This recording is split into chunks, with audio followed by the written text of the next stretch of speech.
안녕하십니까. 맨눈으로 세상의 흐름 읽어드리는 와이타임 정세 분석의 추부길입니다.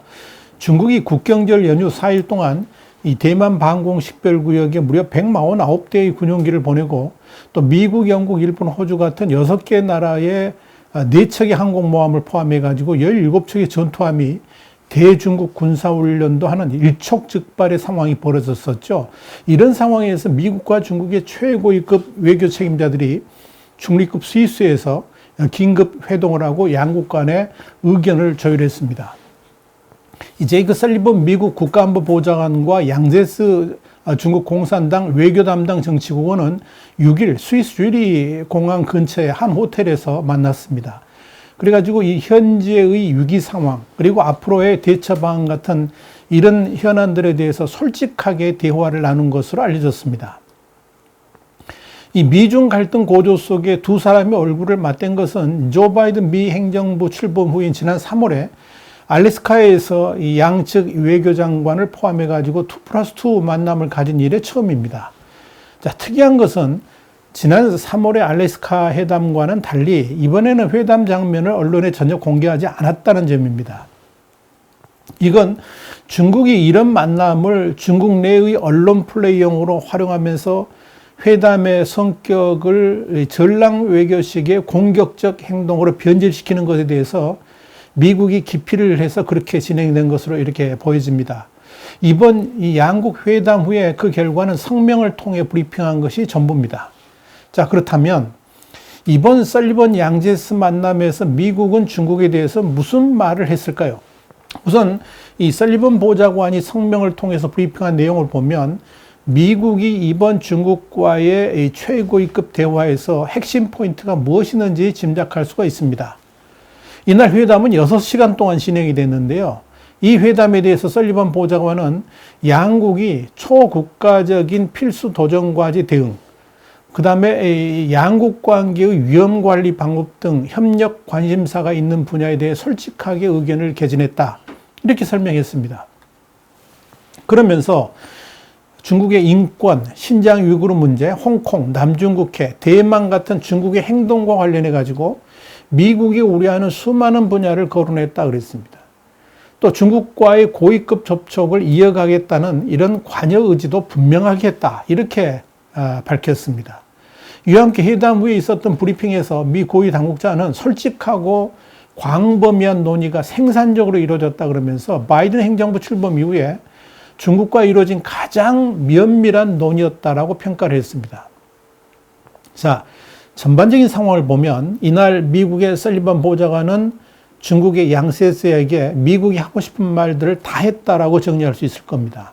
지난 3월의 만남은 사실상 중국이 새로 출범한 바이든 정부의 길을 죽이겠다는 차원에서 중국인들에게 보여주기식 쇼를 했다 그러면 이번 회담은 진정한 외교회담다운 시간을 가졌다. 이렇게 판단이 되어집니다. 그럼에도 미국은 지난 3월과 마찬가지로 일관되게 중국에게 요구할 것을 다 했다라고 볼 수 있습니다. 지난 3월에도 미국은 중국이 민감하게 여기는 홍콩, 대만, 신장 문제 이런 것들을 거리낌 없이 화두에 올렸었죠. 또 이 내용들이 적나라하게 공개되면서 세계 언론은 당시 회담을 충돌로 표현했었습니다. 그런데 미국은 이번에도 똑같은 주제들을 중국에게 설명한 것으로 보입니다. 한마디로 바이든 정부가 보는 대중국 정책 방향, 그리고 만약 중국이 지금 같은 공격적 외교 방식을 고수했을 때의 미국의 대응, 이런 것에 대해서 중국에게 빠짐없이 설명도 하고 설득도 했고 또 더불어서 강력한 압박도 동시에 진행한 것으로 추정됩니다. 특히 지금 중국 상황이 이 시진핑 3년임을 굳히기 위해서 국내적으로는 사회주의화해 가고 있고요. 대외적으로도 이 공격적 전랑 외교를 벌이는 것에 대해서 미국은 크게 우려하고 있죠. 그런데 미국이 지금 중국이 가지고 있는 문제점들을 솔직하게 모두 거론했고 중국이 앞으로 헤쳐나가야 될 방향까지 제시한 것이 아닌가 보여집니다. 미국의 고위 당국자가 솔직하고 광범위한 논의가 생산적으로 이루어졌다. 바로 이 부분이 이걸 말해주는 겁니다. 더불어서 설리번 보좌관도 그렇고 회담에 추가 설명을 한 고위 당국자도 미국이 중국에 대해서 우려하고 있는 모든 내용들을 안건으로 내놓았다라고 강조한 대목에서 이번 회담의 내용이 무엇인지 짐작할 수 있게 될 겁니다. 또 바이든 대통령과 시진핑 중국 주석 간의 정상회담도 역시 미국이 강력하게 요구하는 것 중에 하나죠. 그런데 중국은 사실상 이를 회피해 왔습니다. 그러나 결국 대면 회담이 아닌 화상 회담으로라도 이 합의가 된 것도 미국이 이번 회담에서 일정 부분의 성과를 거둔 것이 아닌가 판단됩니다. 더불어서 미국은 중국 따로 미국과의 대화를 회피하지 말고 언제든 대화에 응하라고 주문한 것으로 보입니다. 미국의 중국 문제 관여 의지가 그래서 나온 겁니다. 자, 그렇다면 중국은 어떤 말을 했을까요? 그러니까 양제스하고 설리반 보좌관과의 회담에서 어떤 내용을 가장 중점적으로 다뤘을까요? 일단 중국 언론들이 보도한 내용들을 보면 중국이 어떤 생각을 가지고 있었는지 짐작해 볼 수가 있습니다. 중국 정부의 생각을 가장 정확하게 읽을 수 있는 매체인 관영신화통신의 보도 핵심이 뭐냐? 이겁니다. 양측이 갈등을 적절히 관리하고 충돌과 대립을 피하는 행동을 하기로 합의했다. 이 대목입니다. 중국 측이 그렇게 밝혔다 그러면서 신화통신이 보도한 내용은 이 양측은 충돌을 피하고 양국 관계를 건강하고 안정적인 발전이라는 올바른 궤도로 되돌려 놓기 위해서 노력하기로 했다. 이런 말로 더욱 구체화됐습니다. 그러면서 신화통신은 양 정치국원이 미중 관계의 중요성을 강조하면서 중국과 미국의 대립은 양국과 세계에 큰 손해를 끼친다라고 지적했다 그러면서 미국이 윈윈 필요성을 잘 인식하고 중국의 대내외 정책과 전략을 정확하게 인식해야 한다고 말했다. 이 점도 덧붙였습니다. 더불어서 신화통신은 이 양제 정치국원은 미국 측이 중국의 발전을 억제할 의도가 없고 신냉전을 추구하지 않는다고 한 것을 주목한다라고 말했다. 이 부분을 강조했습니다. 그러면서 미국이 이성적이고 실용적인 대중 정책으로 중국과 상호 핵심 이익과 중대 우려를 존중하고 상호 존중과 평화 공존, 호혜 협력의 길로 나가기를 희망했다라고 전했습니다. 이게 중국 측의 뜻을 전한 거죠. 양 정치국원은 또 대만, 홍콩, 신장, 티벳, 남중국해, 인권 같은 문제에서도 중국의 입장을 밝히고 미국은 중국의 주권과 안보, 발전 이익을 진정으로 존중하고 이런 문제로 중국 내정에 간섭하는 걸 중단하라고 요구했다라고 신화통신은 보도를 했습니다. 관영 CCTV를 비롯한 중국의 다른 매체들도 이날 회동에 대해서 이 설리번 보좌관은 이번 회담이 지난달 9일 양국 정상의 통화에 따른 후속 조처로 열린 것이라고 설명했다 그러면서 당시 두 정상은 통화에서 미중 경쟁이 충돌로 번지지 않도록 할 양국의 책임에 대해 논의했다. 이런 점을 강조했었습니다. 자, 그런데 흥미로운 점은 미 고위 당국자가 미중 양측이 이 양국 정상의 연내 화상회담에 합의했다라고 말을 했는데 신화통신 보도에는 이 내용이 빠져 있다는 점이죠. 대신 미국은 하나의 중국 원칙을 지지한다라고 밝혔다. 이 내용이 들어가 있습니다. 이런 상황을 보면 이번 설리반 양제스 회담이 임하는 중국의 가장 핵심적 아젠다는 미중 간 충돌 가능성을 회피하는 것이라고 볼 수 있을 겁니다. 사실 미국과 중국 간의 한 라인이 개설되어 있기는 하죠. 그런데 전혀 가동이 되고 있지 않은 것으로 확인되고 있습니다. 자, 이런 상황에서 대만과 중국인민해방군과의 사소한 충돌이 자칫 대대적인 규모의 군사적 충돌로 확대되면서 어쩔 수 없이 전쟁이라는 국면으로 빠져들 수도 있을 것이다. 이런 우려가 지금 중국 내에서는 팽배합니다.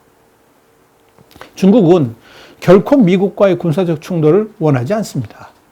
미국과의 충돌이 어떤 결과를 가져올 것인지 중국이 너무나도 잘 알고 있기 때문에 그렇죠. 만약 중국인민해방군과 대만군 간의 충돌로 인해 가지고 미국과 동맹국들이 가세하게 된다면 중국은 그야말로 참혹한 결과를 맞이할 수도 있습니다. 우선적으로 시진핑 주석의 안위가 위태로워질 수도 있을 겁니다. 특히 그동안 시진핑 주석이 중국 내에 선동해왔던 애국주의의 허상이 완전하게 드러나면서 시 주석은 정치적 위기로 몰릴 수도 있을 겁니다. 그래서 이번 미중 간 대화의 핵심 안건은 사소한 오해로 인한 군사적 충돌을 막자는 것이고요. 이 부분에 대해서 양국이 서로 합의를 한 것으로 보입니다. 중국이 미국에 대해 제기한 두 번째 이슈는 양국 간의 관계 정상화입니다. 이건 결국 무역 문제를 포함해 가지고 경제적 측면에서의 화해를 말하는 겁니다.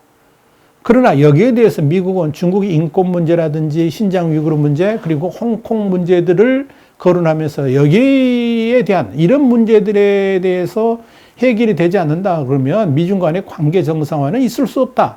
이런 점을 분명히 한 것으로 보입니다. 또 중국의 사회주의화 진행에 대해서도 미국은 우려를 제기한 것으로 보여지는데요. 중국의 그런 정책이 세계 경제에 미치는 영향이 크기 때문에 그렇습니다. 그러나 이 문제는 양세스가 해결할 수 있는 사안이 아니죠. 오직 시진핑 자신만이 풀어갈 수 있기 때문에 중국은 결국 바이든 대통령과 정상회담에 동의하지 않을 수가 없었던 것으로 보입니다. 그것도 대면 회담이 아니라 화상 회담으로 진행하기로 해서 중국의 체면도 살리는 중립적 결론을 내린 것이 아닌가 이렇게 판단되어집니다. 여러분 사실 이 미중 간의 정상회담은 진작에 열렸어야 됐죠. 그러나 시진핑 주석이 바이든 대통령과의 대면 회담을 기피하면서 성사되지를 못했습니다. 이 부분에 대해서는 우리 Y타임스가 자세하게 분석해 드린 바 있습니다. 지난 9월 17일 해드렸었고요. 유튜브 동영상은 1041회차를 보시면 자세히 그 내막을 아실 수 있을 겁니다. 중국의 시진핑 주석은 이달 말에 이탈리아에서 열리는 G20 정상회의에 참석하는 것이 옳습니다. 그러나 시진핑은 이미 G20 회의 불참을 선언했습니다. 이유는 코로나 팬데믹입니다. 그러나 이건 앞뒤가 전혀 맞지 않는 설명입니다. 중국은 이미 자국의 코로나 팬데믹이 해결되었다고 홍보하고 있죠. 그리고 중국 내 외교팀들, 그러니까 양세스를 비롯해 가지고 왕이 부장 등은 분주하게 외국을 다니면서 외교를 하고 있습니다. 그런데 유독 시진핑 주석만 코로나 팬데믹을 이유로 해외에 나가지 않고 있는 겁니다. 이건 다른 이유가 없죠. 크게 두 가지가 있는데 우선 바이든 대통령과의 대면을 싫어하기 때문에 그렇습니다. 바이든 대통령을 직접 만나면 중국이 불리한 게 한두 가지가 아닙니다. 또 하나의 이유를 또 구태여 들자 그러면 시진핑 주석이 지금 중국을 비울 상황이 아니라는 점도 있습니다. 그러니까 반 시진핑파들의 책동이 아직도 상당히 완강하다고 보기 때문에 그렇습니다. 그래서 시진핑 주석이 해외로 나가게 되면 어떤 일이 발생할지 모른다는 우려가 있기 때문에 시진핑 주석이 해외로 나가지 못하고 있다. 이렇게들 이제 이야기를 하는 겁니다. 자, 그렇다고 언제까지 정상회담을 회피할 수도 없기 때문에 그 중간적 방법으로 일단 화상회담을 하기로 한 것으로 보입니다. 이것도 미국 측이 강력하게 요구를 해가지고 이루어진 겁니다. 중국 입장에서는 별로 달갑지 않은 것이라는 사실은 이 신화통신의 보도에서도 그대로 드러납니다. 자, 어찌됐건 설리반과 양세스 회담에서 화상회담을 하기로 결정이 됐습니다. 이 바이든 대통령은 취임 이후에 지금까지 두 차례에 걸쳐서 시진핑 주석하고 전화 정상회의를 한 적은 있습니다만은 온라인이라도 얼굴을 마주한 적은 없습니다. 그런 의미에서 이번 양국 정상 간의 비대면 회담 성사는 그나마 최고위급 수준에서는 결정할 수 없는 사안들을 솔직하게 논의하는 귀중한 만남이 될 가능성이 아주 높습니다. 현재 예상으로는 바이든 시진핑 화상회담이 공개될 가능성은 별로 커 보이질 않습니다. 아마도 이번 설리번 양세스 만남 같이 회담 후에 성명으로 대체될 가능성이 높습니다. 그렇다 할지라도 이 바이든 대통령이 시진핑 주석을 강하게 압박하면서 일정 부분 시진핑 주석이 양보하는 그런 방향으로 회담이 흘러가지 않을까 이렇게 전망을 해봅니다. 그렇지 않으면 중국이 지금 겪고 있는 국내외적 위기에서 벗어나기 힘들 것이기 때문에 그렇습니다. 만약 바이든 시진핑 간의 회담마저도 중국이 대내용 홍보용으로 활용하게 된다 그러면 아마 베이징 동계올림픽 보이콧을 비롯해 가지고 더욱 거센 미국의 반발을 초래할 수도 있다. 이런 점에서 중국이 당분간 미국을 분노하게 될 전랑 외교는 힘들지 않겠나 이렇게 예상이 됩니다. 와이타임 정세 분석이었습니다. 다음 시간에 다시 뵙겠습니다. 감사합니다.